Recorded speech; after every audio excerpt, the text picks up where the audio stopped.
Hello and welcome to Maluka IAS. आज इस video lecture में हम एक बहुत ही पर्टिनेंट क्वेश्चन करने वाले हैं, but before that let's try to understand what has happened. West Bengal में एक कॉन्ट्रैक्चुअल वुमेन एम्प्लॉई ने वेस्ट बंगाल के गवर्नर आनंद बोस के ऊपर एलिगेशंस लगाई हैं सेक्सुअल हैरेसमेंट की। सेक्सुअल हैरेसमेंट बहुत बड़ा एक क्रिमिनल ऑफेंस है, लेकिन अगर हम अपने देश में देखें तो क्या हमारा संविधान ये अलाउ करता है कि जब ये एलिगेशंस हमारे देश के प्रेसिडेंट या गवर्नर के ऊपर अप्लाई हो, क्या उसके ऊपर कोई एक्शन लिया जा सकता है कि नहीं? और इस केस में एक महिला को और उसके पास ऐसा कौन सा लीगल रिकोर्स रहेगा? तो ये सब सवालों का जवाब इस पर्टिकुलर वीडियो में मिलेगा। But before that I would like to introduce the Shakti batch of Maluka IAS, which is going to help every UPSC aspirant to realize their dream of being an officer. इस particular batch में GS Foundation और Advanced की classes हमारे best of the best mentors के द्वारा UPSC aspirants को मिलेंगी, जहां पे हर रोज 1 घंटे की NCERT की क्लास और 2.5 घंटे की GS की क्लास दी जाएगी in both mediums, English as well as Hindi, at very nominal prices.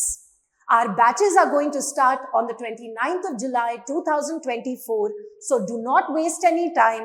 And for further clarifications for the Shakti batch, you can call on our official number or visit any of our offline centers. अब चलिए बात करते हैं कि newspaper में क्या आ रहा है। तो ये आर्टिकल हमसे ये बहुत ही पर्टिनेंट क्वेश्चन पूछ रहा है कि sexual harassment of women at work place अगर हमारे देश के सबसे हाईएस्ट पोस्ट के ऊपर ये एलिगेशन अगर लगी है तो हमारा संविधान इसके बारे में क्या बोलता है। क्योंकि अगर हमें ये पता है कि sexual harassment of women at work place act of 2013 हर एक ऑर्गेनाइजेशन को कहता है कि आपको ना ही सिर्फ इसके ऊपर स्टेप लेना चाहिए, लेकिन ऐसे टाइप की चीजों को आपको प्रायोरिटी बेसिस पे देखना चाहिए। लेकिन हमारा संविधान इसके बारे में क्या कहता है, स्पेशली जब ये एलिगेशंस एक प्रेसिडेंट या फिर गवर्नर ऑफ अ स्टेट के ऊपर अप्लाई होते हैं। आइए चलिए देखते हैं। सो सबसे पहली चीज तो the case has gone to the highest court of our country, the Supreme Court, and the bench is headed by the chief justice of India, justice DY Chandrachud, who has said that क्या ये article 361, जो कि हम थोड़ी देर में देखेंगे कि what this article 361 talks about, but क्या ये आर्टिकल 361 प्रेसिडेंट को और गवर्नर को कंप्लीट इम्यूनिटी देता है? क्या कल जाके प्रेसिडेंट और गवर्नर के ऊपर एलिगेशंस अगर लगे हैं, अच्छा before I go ahead, allegations का मतलब ये नहीं कि इंसान ने एक्चुअली वो क्राइम किया है। एलिगेशंस का मतलब ये है कि that person is innocent until proven guilty in the court of law. But will there be a case when that case is against the president, the serving president and the serving governor? या फिर एक महिला को wait करना पड़ेगा till the time वो governor, अब governor की पोस्ट से जब हटे तो जाके वो केस करे। If we talk about Article 361, वो एक क्रिमिनल इम्यूनिटी देता है हमारे देश के president as well as governor को कि जब वो उस पोस्ट पे हैं उस समय पे उनके ऊपर कोई भी क्रिमिनल प्रोसीडिंग्स नहीं हो सकती। क्या इंटेंशन रही होगी हमारी संवैधानिक असेंबली की जब उन्होंने ये कहा होगा? Well, the only thing that comes to our mind is that these posts are the most important post in our Indian polity, the president being the nominal head of the union and the governor being the nominal head of the state. But this authority comes with a lot of responsibility. So what will happen in such a case? Let's try to figure it out. इस particular scenario में सबसे पहली चीज है fairness. Second thing that we will look into is constitutional morality. ये संवैधानिक morality होती क्या है? इसका मतलब सिर्फ इतना है कि सब कुछ तो संविधान में मेंशन नहीं है, लेकिन जो चीजें मेंशन नहीं है उनमें हमारी संवैधानिक असेंबली की क्या सोच रही होगी what would be the intention of our constitution makers while making the constitution. That is what is constitutional morality. और अगर हम सिंपल भाषा में constitutional morality की definition की बात करें, जो over the years supreme court से लेके कॉन्स्टिट्यूएंट असेंबली के डिबेट से हमने इंटरप्रेट किया है, is that the constitution has been made for we the people of India, not we the majority people, not we the minority people, not we the authoritative people, but we the people of India. The third thing that we are going to talk about is that अगर एक महिला को लग रहा है, उसका ये हक है कि अगर वो एक केस करना चाहती है, अब ये एक आम सी कोई ऑर्गेनाइजेशन होती तो ये मुद्दा उठता ही नहीं, क्योंकि वो तभी के तभी जाके ये केस फाइल कर सकती थी. बट क्योंकि ये एक केस, ये एलिगेशन एक राज्य सरकार के गवर्नर के ऊपर है, इसीलिए ये क्वेश्चंस सामने देखने को मिलते हैं कि क्या just because a person is the governor, do I have no right to go and complaint against that person? So should I sit and wait for the term to end तो जाके मैं केस कर सकती हूँ, कि मैं अभी के अभी ये केस कर सकती हूँ? और क्या ये मेरा मूल अधिकार है या नहीं है? Let's move on and let's try to understand the answers of all of it. So अगर हम बात करें तो कि केस क्या हुआ है, so like I said, a contractual woman employee who is working with the West Bengal government has claimed that the West Bengal governor C.V. Anand Bose has done sexual harassment and molestation. मैं फिर से बोल दूं, ये केवल allegations हैं. इसका मतलब ये बिल्कुल भी नहीं है कि ये इंसान इनफैक्ट गिल्टी है. ये इंसान अभी के टाइम पे एक अक्यूज्ड है, और एक अक्यूज्ड चाहे वो गवर्नर हो चाहे वो एक आम इंसान हो, उसके पास भी कुछ मूल अधिकार होते हैं, राइट? और साथ ही साथ कंप्लेनेंट के पास भी कुछ अधिकार होने चाहिए. तो let's see what the law says. अब महिला कौन है ये हमें नहीं पता चलेगा, क्योंकि that is what is the law of our country. To safeguard her identity, she has been termed as X, right? And what has been said is absolute immunity president और governor को शायद नहीं मिलनी चाहिए. ये concept that the king can do no wrong, वो एक monarchy में चल सकता है, और मैं तो ये समझती हूँ कि आज की डेट पे monarchy में भी ऐसा नहीं चलना चाहिए. लेकिन एक democracy में जहां पे एक इंसान को एक पोस्ट मिलती है because of the mandate of the people, क्या वहां पे भी हम ये सेम आइडियोलॉजी फॉलो कर सकते हैं that the president can do no wrong or the governor can do no wrong? And this is what the Supreme Court is trying to figure out through this particular case. अगर हम बात करें कि अब वो कर क्या सकती है, अगर बाय चांस कुछ भी चेंज ना हुआ, बाय चांस आर्टिकल 361 को बिल्कुल एग्जैक्टली उसी तरीके से अगर पढ़ा जाए that they cannot we cannot file any criminal proceedings against the president or the governor, so what can that lady do? That lady has to wait for the entire end of the term of the governor, and then she can go and file the case.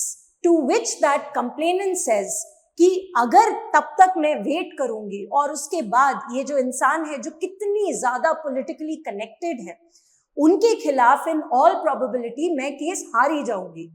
इसीलिए अगर मुझे allow करना है तो अभी कीजिए, क्योंकि बाद में जाके जब करेंगे तो justice delayed is justice denied. In fact she feels justice will not be given. Yes, so she has urged the court to carry out a kind of investigation in the state. अब mind you, immunity governor और president को मिली है, immunity union government या state government को नहीं मिली है. तो केस अभी के टाइम पे स्टेट गवर्नमेंट के ऊपर भी हो सकता है, यूनियन गवर्नमेंट के ऊपर भी हो सकता है, लेकिन प्रेसिडेंट और गवर्नर के ऊपर नहीं. Yes, so let's talk about what the constitution says. Article 361 of the constitution says that the president as well as the governor, they are not answerable to any court for any act that they do while being the president and the governor. इस post पे रहते हुए वो answerable नहीं है. ज्यादा से ज्यादा अगर एक प्रेसिडेंट गलत काम करे तो उसको निकालने का प्रोसेस जरूर है आर्टिकल 61 ऑफ द कॉन्स्टिट्यूशन में, जिसको हम इम्पीचमेंट बोलते हैं. यही अगर हम गवर्नर के बारे में बात करें तो इम्पीचमेंट प्रोसीडिंग नहीं इस्तेमाल होती उनके रिमूवल के लिए। तो गवर्नर का रिमूवल कैसे होता है? Well, they hold the office during the pleasure of the president. तो अगर केंद्र सरकार चाहे तो उनको जरूर निकाला जा सकता है। यस, अगर हम बात करें मोर अबाउट आर्टिकल 361 कि उसके प्रोवाइजोस क्या क्या बात करते हैं, तो पहली बात तो ये है कि जैसे मैंने प्रेसिडेंट की बात की, impeachment for the violation of the constitution जो है ये आर्टिकल 61 में है, राइट। और उसमें ग्राउंड्स ये लिखे हैं कि प्रेसिडेंट को रिमूव कब किया जाएगा, जब वो वायलेट करते हैं कॉन्स्टिट्यूशन को।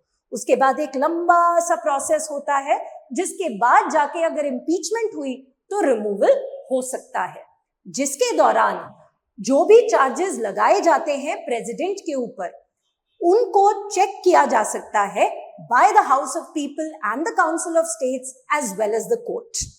इनफैक्ट अगर हम आर्टिकल 361 के बारे में फर्दर पढ़े तो ये इम्यूनिटी, जैसे कि मैंने आपको बोला था, किसी भी इंसान को नहीं रोकती to put up a case against the union government और the state government, but individually against the president और the governor, well that is not allowed in this particular article. तो अगर हम बात करें कि क्या कोई प्रोसीडिंग्स नहीं हो सकती, तो संविधान की लैंग्वेज में तो यही लिखा है that no criminal proceedings whatsoever can be applied on the president or the governor। और इसी चीज को इंटरप्रेट कर रहा है अब हमारा constitution. No criminal proceedings whatsoever. Do they also include cases of murder? Do they also include cases of abduction? Do they also include cases of sexual harassment? Because if that is so, then that is a little problematic. That is what the entire case is all about. So, हमारे supreme court ने decide किया है कि वो इस particular article को interpret करने की कोशिश करेंगे, जहां पे वो ये देखने की कोशिश करेंगे कि क्या नो क्रिमिनल प्रोसीडिंग्स व्हाटसोएवर, क्या वो एक्चुअली हो सकता है कि क्या कुछ ऐसे केसेस हैं जहां पे एक आम इंसान अपने केस सामने लेके जा सकता है in front of the court to get justice. Yes, in short they are trying to see whether this protective cover is wholesome, is it absolute, or in certain cases can be avoided. Yes, interestingly अगर हम बात करें संवैधानिक assembly के debates के बारे में, तो तब भी ये डिबेट आया था कि क्या हम किसी भी क्रिमिनल प्रोसीडिंग को इनिशिएट नहीं कर सकते, क्योंकि अगर ऐसा होगा during the term of the president और during the term of the governor. ये हम बिल्कुल नहीं कह रहे कि गवर्नर जब गवर्नर नहीं रहा तो तब भी नहीं क्रिमिनल प्रोसीडिंग हो सकती, बट उस दौरान क्या कोई भी क्रिमिनल प्रोसीडिंग्स नहीं हो सकती? That was also a question raised during the making of the constitution, where the answer was not given, it was left open ended. Yes, so अगर हम बात करें मेंबर के बारे में कि क्या ये इम्यूनिटी उसी दौरान चलेगी कि नहीं, लेकिन क्वेश्चन का आंसर अब जाके आपका और हमारा होमवर्क कौन करेगा? हमारा सुप्रीम कोर्ट। तो अब हमने ये डिसाइड नहीं करना, क्योंकि हम मीडिया ट्रायल नहीं कर रहे, हम तो बेस्ट पार्ट जो चीज होती है फॉर एनी केस, जब वो सुप्रीम कोर्ट में चले जाए तो हमारा होमवर्क ऑलरेडी हो गया है। We are just going to wait for the decision, but yes, we can have an opinion and I would like to read about your opinion with respect to this particular matter, कि कैसे आपको लगता है इस problem को solve किया जा सकता है। Now what are the arguments that have been raised is that this particular thing is taking away from a fundamental right of a human being, equality before law and equal protection of law. But कौन से cases में आप ये मना कर सकते हैं कि क्रिमिनल प्रोसीडिंग्स ना हो? उसका एक रैशनल होना चाहिए, उसकी एक रीजन होना चाहिए, और वो रीजन जस्टिफाइबल होना चाहिए। तो क्या ये रीजन जस्टिफाइबल है? क्या एक गवर्नर की पोस्ट इतनी इंपॉर्टेंट है कि उसका काम ना रुके, इस वजह से cases such as sexual harassment उनके ऊपर नहीं लागू हो सकते जब वो ऑफिस में है? तो ये तो हम आगे जाके देखेंगे कि क्या होगा इस पर्टिकुलर केस में। The petitioner also says that this takes away her right to dignity under Article 21, जो कि उसका मूल अधिकार है, protection of life and personal liberty except according to the procedure established by law. लेकिन ये प्रोसीजर जस्ट भी होना चाहिए, फेयर भी होना चाहिए और रीजनेबल भी होना चाहिए. तो मुद्दे की बात ये है कि क्या ये particular procedure just, fair and reasonable है या नहीं है. अगर हम बात करें कि आर्टिकल 361 की जो इम्यूनिटी है, it cannot impair the police's power to investigate the offense or even name the perpetrator in the complaint, right? So let's see what the government is going to do. दो चीजें हो सकती है, या फिर उनको निकाला जाए और फिर जाके उनके ऊपर केस इंस्टीट्यूट होए, या फिर it might become the very first time that a sitting governor has a criminal case against him. Again, I'm reiterating the fact, it has not been proven whether he has actually done the crime or not. But at least the fact that a female, a person can institute such a complaint or not, that is what is the issue, right? So an analogy can be drawn. Well, here we are talking about civil proceedings. कि रमेश्वरन प्रसाद versus union of India में ये कहा गया है कि civil proceedings में अगर हम इंस्टीट्यूट करना चाहते हैं तो कर सकते हैं, because it is not take away the rights of a person. You should always and always think about we the people of India. तो अगर एक इंसान के खिलाफ कोई एक्शन लेना चाहिए, at least in a civil proceeding, criminal proceeding की बात अभी तक सुप्रीम कोर्ट ने नहीं कही है, बट सिविल प्रोसीडिंग्स में इन्होंने कहा है that it does not take away the power of a citizen to challenge the action of the president और the governor if that action is malafide. गलत इंटेंशन से लिया गया एक्शन क्वेश्चनेबल हो सकता है. अगर इसी तरीके से क्रिमिनल प्रोसीडिंग में भी सुप्रीम कोर्ट की ये जजमेंट आए तो it will repose the faith in the judiciary. बाकी it is the decision of the Supreme Court and we are not judges, so we can't take decisions on their behalf, right? And finally अगर हम बात करें तो एक state की भी यहाँ पे स्टेट हाई कोर्ट की भी बात हो रही है, जहाँ पे मध्य प्रदेश हाई कोर्ट ने रूलिंग दी थी कि immunity would not impair the police's power to investigate that particular crime, right? So let's see what happens. And I would love to see what you feel about this particular provision of the Constitution. Before we end, there are two very, very important announcements. One is a wonderful test series introduced by Maluka IAS for UPSC aspirants primarily, जो कि 2025 में prelims देना चाह रहे हैं और जो चाहते हैं कि उनके पास एक ऐसी टेस्ट सीरीज हो जो UPSC से aligned हो, उसके पैटर्न से aligned हो. So we at Maluka IAS have presented you with 64 tests, out of which 34 are for your prelims, 34 mains, जहाँ पे केवल टेस्ट नहीं, साथ ही साथ डिस्कशन और mentorship with our top mentors will be provided to the students at extremely nominal prices. In fact, if you want any demo questions, you are free to call us on our official number or visit any of our offline centers. ये भी दोनों माध्यम में मिलेगा, English as well as Hindi. And the second important announcement is that we at Maluka IAS believe that current affairs cannot be done crammed in 2 months. It has to be done side by side.